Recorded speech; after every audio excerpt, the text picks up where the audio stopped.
Hello everybody, I'm here to talk to you about video games and what they can do for you. Now, today video games have become a huge part of society and have people on two different sides. Either they are okay with video games and see some benefits to them, or they think they are a complete waste of time and are harming the people playing them, and they don't see why we even have video games.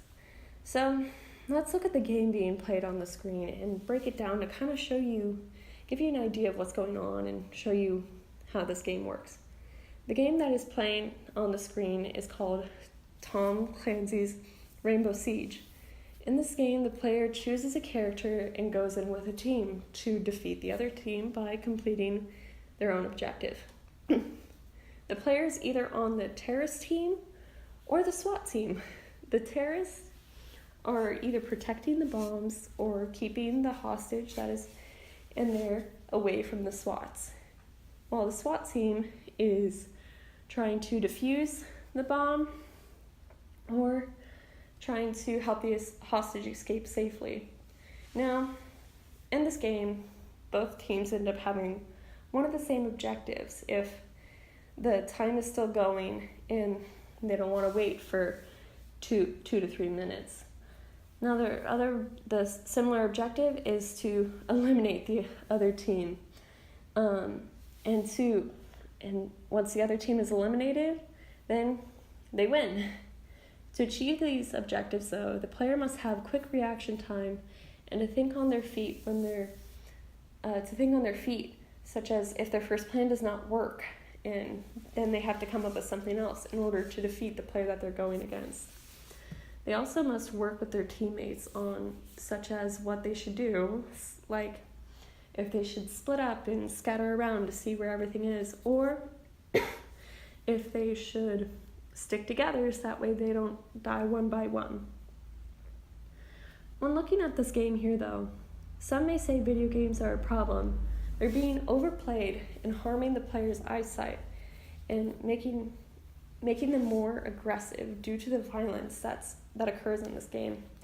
And they don't see any beneficial values to the game above and believe that the person should be outside more and socialize instead of staring at the screen.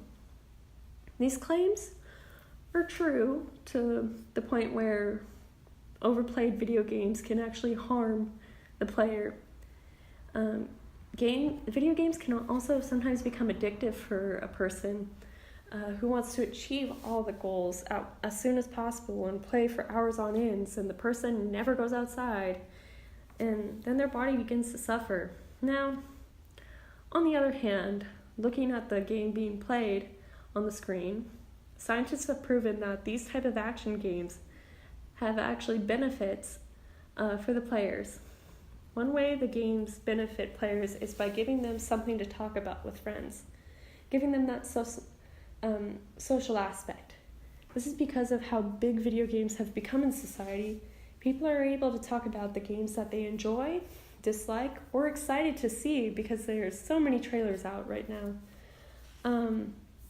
They also can help families bond more in an interactive way instead of sitting in front of the television, sitting on the couch, not talking to each other, shushing each other, trying to listen to what the show is saying.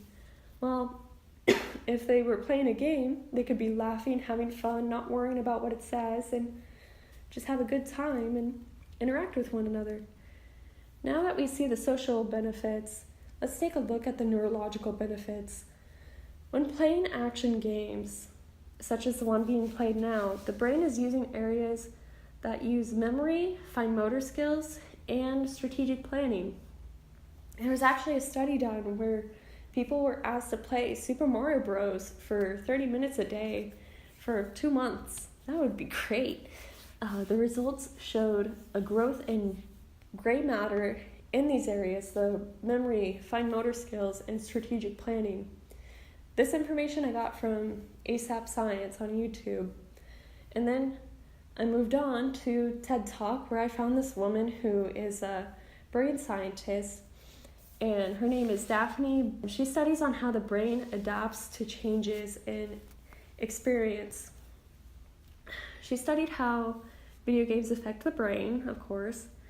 But what I found interesting is she proved that they can improve the player's eyesight, attention to detail, and tracking objects.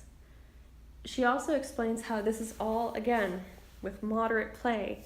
If they're overplayed, none of these can occur. She explains with the tracking of objects, an active gamer can track up to 6 to 7 objects, being greater than an average person who does not play video games, who only tracks up to 3 to 4 objects. She also explains how certain areas of brain that held the memory, strategic planning, fine motor skills, the enhanced eyesight, and the attention to detail, these areas of the brain also, she mentioned, improve. These areas are the frontal lobe, the parietal lobe, and anterior cingulate. With all these benefits in these areas of the brain, many places for therapy for the brain have used video games to help people who have lost function in these areas. And the game that's being displayed can show where some of the improvements can occur. In the game, you see the player is having to track the hostage or bomb's well-being, or if a teammate has reached those areas and is defusing or capturing the hostage. They also must keep track of their own teammates, such as if they need to be revived, needing help to defeat another player, or to help them locate where the other team is coming from, so that way they can defeat them, or protect what is needed. The player must also keep track of their own health and surroundings, so they're not running into walls and not helping out their team.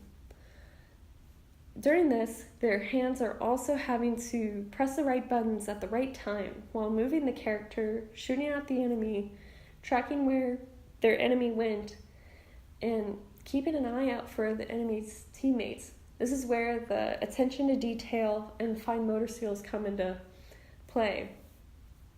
And the memory also on memorizing where the buttons and the controls are. People who play video games are also more well prepared for the advancements of today's technology. An example of the technological advancements that are occurring today is in the medical field, where surgeries are being done with robots controlled by the controllers that look kind of like how the video game controllers are. People who have played video games have higher success rates and make less mistakes because they're used to fine motor skills and these type of buttons, and are able to pay so close attention to the details and everything that's occurring around them, and being able to track up to more objects than the average person. And the average person would possibly make more mistakes and not notice if they had cut wrong or anything like that. And another example of how video games help in society today is in the Air Force, where they're actually looking for people who have played video games and are good at them, so they can fly the drones needed in that field. And the reasoning behind this is because the controlling of the drone is also very similar to video game controls, where they need the fine motor skills and the memory of those buttons, and just being able to track those objects, multiple of them, at the same time. And it also makes it easier to train the people who have had experience with video games than those who have not. They even did tests on who was better at flying these drones, a trained Air Force pilot or someone who has had video game experience. The pilots actually did way worse than the video gamers because they were not used to the fine motor skills that the gamers had. And instead, the pilots rely on either autopilot or the greater motor skills that aren't needed to reach out and move the whole plane. And instead, the video gamers are able to keep their hands on the small little area of the control and know where their thumb is and where all their fingers are going. And with these two examples, it just shows how technology is shifting and giving video games a brighter light, making it so that way they actually have a use in society.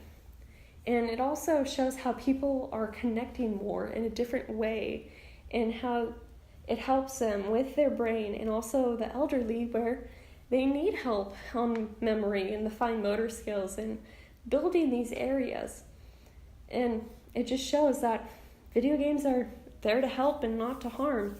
As long as they're not overplayed and you play moderately, these benefits will show.